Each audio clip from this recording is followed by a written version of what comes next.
Dalam hikayat Banjar dan Kakawin, negara Kertagama disebut kerajaan Kuta Beringin, Kuta Ringin, karena Sultan pertama, Pangeran Adipati Antakusuma, melihat banyak pohon ringin atau beringin yang membentuk kuta atau pagar. Dalam bahasa Banjar kuno, kuta berarti kota, sedangkan ringin berarti beringin. Sebelum berdirinya kerajaan Kota Waringin, Raja-Raja Banjar sebagai penguasa sepanjang pantai selatan dan timur Pulau Kalimantan telah mengirim menteri-menteri atau ketua-ketua untuk menyebarkan agama Islam kepada penduduk serta suku setempat yang tinggal di sepanjang bantaran Sungai Arut hingga hulu Sungai Lamando. Kesultanan Kota Waringin didirikan oleh Pangeran Adipati Antakusuma yang merupakan salah seorang putra Raja Banjar keempat Sultan Musta'inu-billah. Pangeran Adipati Antakusuma memerintah dari tahun 1615 sampai 1630 Masehi dengan dibantu Mangkubumi Kiai Gede. Ibu kota Kesultanan Kota Waringin semula berada di Kota Waringin Lama.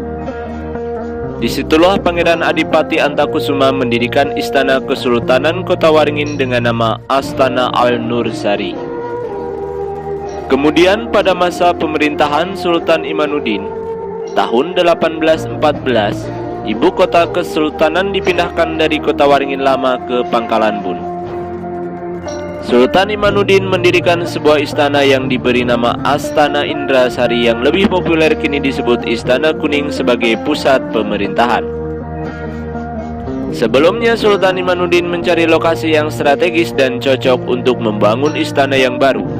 Sultan Imanuddin melakukan perjalanan ke Kahayan, Mendawai, Sampit, Sembuluh, Pembuang, hingga akhirnya Sultan Imanuddin berhenti di sebuah dermaga atau pangkalan.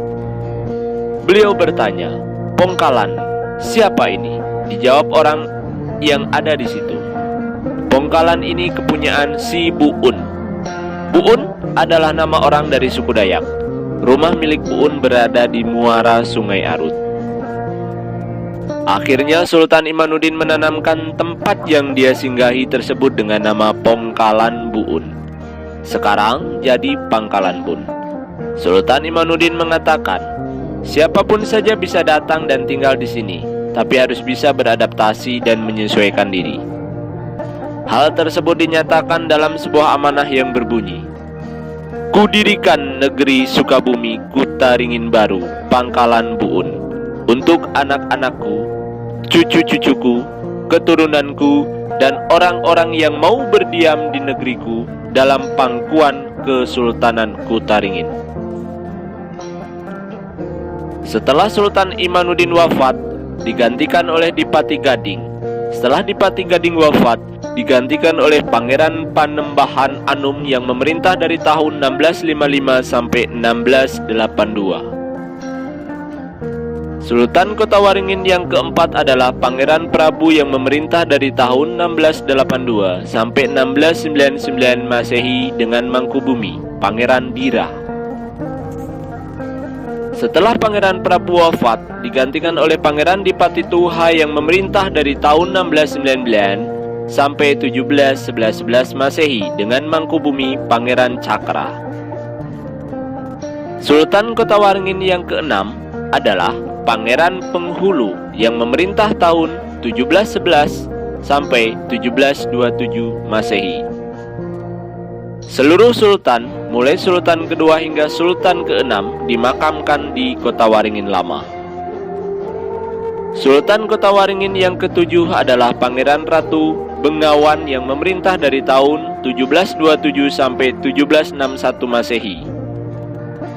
Pada masa pemerintahan Pangeran Ratu Bengawan, Kesultanan Kota Waringin mengalami masa keemasan dengan melimpah ruahnya hasil bumi dan lakunya hasil kerajinan dari Kota Waringin di pasar. Mangkubumi Pangeran Pakunegara dengan Pangeran Ratu Anum Kesumayuda Tuha menggantikan Pangeran Ratu Bengawan sebagai Sultan ke-8. Beliau memerintah dari tahun 1761 sampai 1805 Masehi. Pada masa Mangkubumi, Pangeran Pakunegara dengan Pangeran Ratu Anum inilah dibangun pesantren di Danau Gatal kanan dan Danau Gatal kiri. Desa Rungun sekarang sebagai tempat mendidik putra-putri kesultanan. Pada masa Sultan ke-9 Pangeran Sultan Imanuddin, ibu kota Kesultanan Kota Waringin dipindahkan ke tepian Sungai Arut yang diberi nama Sukabumi Indra Sakti, yang kemudian dikenal sebagai Pangkalan Buun, dan istana kedua didirikan sekitar Sungai Arut, yang kini dikenal dengan nama Istana Kuning. 4 bangunan di Istana Kuning menandakan asal dari istri Sultan Kutaringin. Ke-9, yakni 1 Dayak, 1 Cina, dan 2 Melayu. Bangunan paling kanan dinamakan Bangsal dengan arsitektur rumah betang atau rumah khas Dayak. Di sebelahnya Balai Rumbang, motif rumah Cina. Dan 2 bangunan khas Melayu menjadi satu, yaitu Keraton Dalam Kuning dan Balai Pahedaran.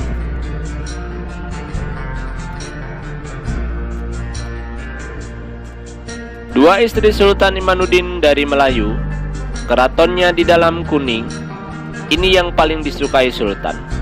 Jadi satu dengan Balai Pahaderan.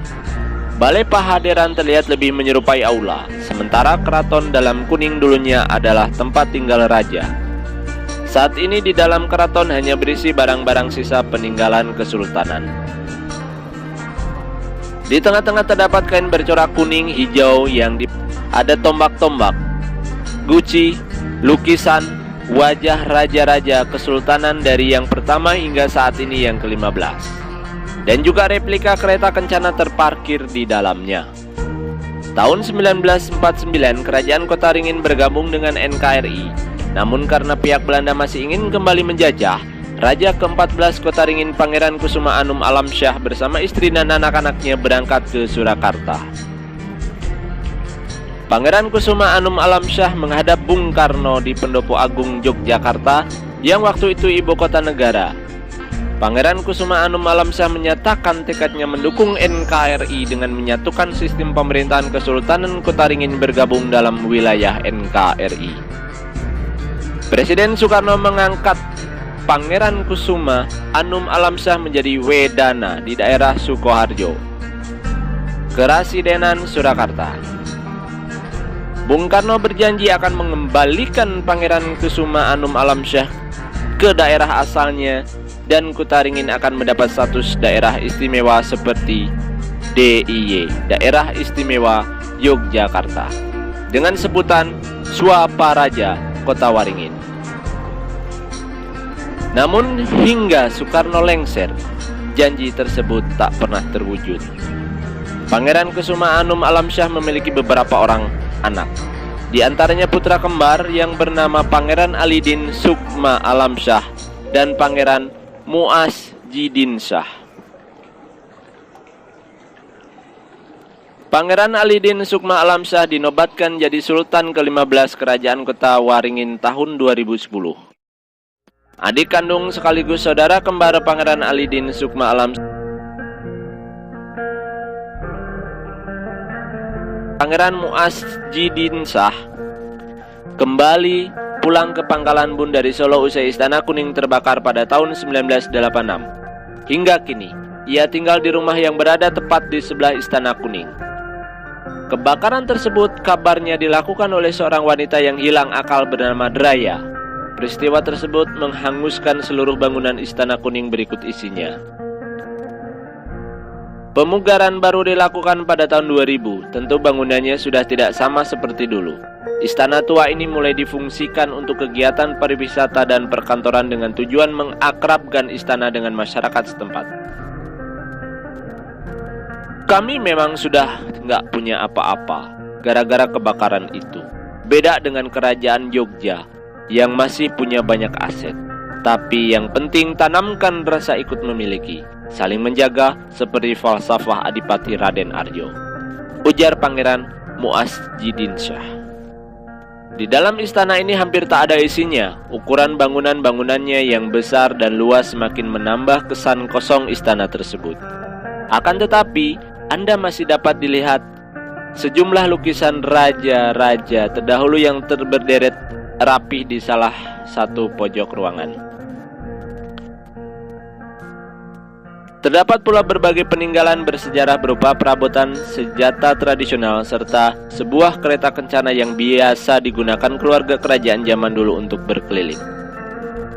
Kereta kuda tersebut adalah kereta kuda replika yang dipesan dari Jawa sebagai pengganti kereta kencana yang hancur terbakar. Meski bangunan yang sekarang adalah hasil pemugaran, namun mengingat muatan sejarah dan budaya yang dimilikinya, maka hingga kini Istana Kuning terus dikunjungi wisatawan lokal hingga luar negeri.